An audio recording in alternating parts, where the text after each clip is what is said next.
এমন একটা মেয়ে অন্য কোনো পুরুষের বুকে বা অন্য কোনো পুরুষের জন্য যেন না হয়, এটা প্রার্থনা করব। কারণ যে মেয়ের জন্য বা যে নারীর জন্য রাস্তাঘাটে নিজের জুতা দিয়ে নিজের মুখে মারতে হয়, সেই ধরনের নারী হয়তো আমাদের জীবনে না আসাই ভালো। পুরুষের ভালোবাসা নারী সত্যি বুঝতে পারে না, কারণ এই ধরনের নারীর জন্যই হয়তো পুরুষের জীবনগুলো না নষ্ট হয়ে যায়। আমরা সারা জীবনে একটাই আশা করি যে একজন ভালোবাসার মানুষ হবে, যে মানুষটাকে নিয়ে সারা জীবন ভালো থাকতে পারবো। আর এই ধরনের মানুষ নিয়ে যখন আমরা হয়তো আমাদের জীবন সঙ্গিনী বানাই বা জীবন চলতে থাকে, তখন হয়তো জীবনটা শেষ হয়ে যায়। না পারি তাকে কিছু বুঝাইতে, না পারি নিজেকে কিছু বুঝাইতে।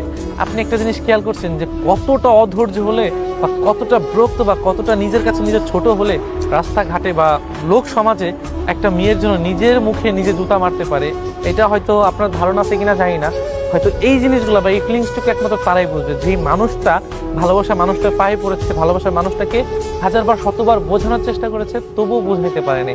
এই যে এই ধরনের একটা ফিলিংস, এটা আসলে না মুখে বললে হবে না। তবে এরকম নারী কোনো পুরুষের বুকের জন্য ঠাঁই না হোক, বা কোনো পুরুষের জন্য যেন না হোক, কোনো ছেলের কপালে না জুটুক এরকম মেয়ে মানুষ। কারণ যে মেয়ে মানুষ পুরুষের ভালোবাসা বুঝতে পারে না, যে মেয়ে মানুষ পুরুষকে বুঝতে পারবে না, সেই মেয়ে মানুষ আমি মনে করি যে দুনিয়ার কোনো বুকেই যেন ঠাঁই না হোক। কারণ এই ধরনের নারীগুলো না আসলে একটার পর একটা স্বার্থের জন্য বা একটার পর একটা ছেলে বা একটার পর একটা বয়ফ্রেন্ড বা একটার পর একটা সংসার চেঞ্জ করেই যাবে, কিন্তু এদের জীবনে কখনোই কোনোভাবে শান্তি হবে না। কারণ এদের ভিতরে এত পরিমাণ জিদ, ইগো, রাগ বেশি। আসলে যেই নারীর জন্য আপনার জীবন নষ্ট হয়ে যাবে বা যেই নারীর জন্য আপনি কষ্ট পাবেন, বারবার মানসিক শান্তি পাবেন না, সেই নারীর জন্য আমি মনে করি না যে কিছু করা উচিত বা তাকে নিয়ে ভাবা উচিত। কারণ এর জন্যই করবেন না যে যেই মানুষটার কাছে মানসিক শান্তি পাবেন না, তাকে ঘিরে আপনি কেন করতে যাবেন? বারবার বোঝাচ্ছেন, বারবার নির্লজ্জের মতো ছোট হচ্ছেন, পায়ে পড়ছেন, তবুও তাকে বোঝাইতে পারছেন না। তো এই ধরনের মানুষ না, মেয়ে মানুষ হয়তো ছেলেদের কপালে না জুটুক, আমি এটা সবসময় প্রার্থনা করি। কিন্তু আমার সবচেয়ে কষ্ট লাগছে কোনটুক, যে রাস্তার মাঝে কতটা নির্লজ্জ হলে নিজের জুতা দিয়ে নিজের মুখে মারতে পারে। এটা হয়তো একমাত্র যে ব্যক্তি এরকম সিচুয়েশনে পড়েছে বা যে ব্যক্তি ওই মেয়ে মানুষের কারণে এমনটা করেছে, সেই ব্যক্তি বলতে পারবে যে কতটা কষ্ট দেয়। ভাই হাজার চেষ্টা করি মানুষটাকে বোঝানোর জন্য, হাজারবার বলি যে ভালোবাসি ভালোবাসি, তারপর যখন বুঝে না, তখন না ভাই বুকের পাঁজর ছিঁড়ে যায়। মনে হয় কি যে দুনিয়া থেকে বিদায় নিয়ে নিই। কিন্তু আফসোস কি জানেন, আমি মরেও যাই, আমি যে দুনিয়া থেকে হারিয়ে যাই, তবু ওই মানুষটা কিছুই যায় আসবে না।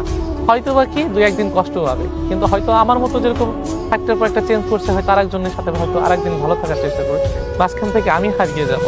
কিন্তু এমনটা না হোক, বা এমন একটা মেয়ে জীবনে না আসুক যার জন্য জীবনের অর্ধেকটা সময় বা জীবন পুরোটাই শেষ হয়ে যায়, যার পিছনে দৌড়াইতে দৌড়াইতে। এমন মেয়ে আমি চাই না, বা এমন ভালোবাসার মানুষ আমি চাই না। চাই না আপনারা কষ্ট চান, কিন্তু এমন ভালোবাসার মানুষ চাইবো না যে ভালোবাসার মানুষটির কারণে আমার এখন নিজেরই আফসোস হচ্ছে, জানেন, যে ভালোবাসার মানুষটির কারণে নিজের জুতা নিজের মুখে মারতে হয়, তাও লোক সমাজের মাঝে, সমাজের মাঝে। আমি এমনটা সত্যি কখনোই আশা করি না, হয়তো এমনটা যেন কারোর জন্য না হোক। তবে এমন মেয়ে কারোর কপালে না থাকুক বা কারোর কপালে না জুটুক, সেটাই প্রার্থনা করবো। সত্যি মেয়ে মানুষ না ভালোবাসা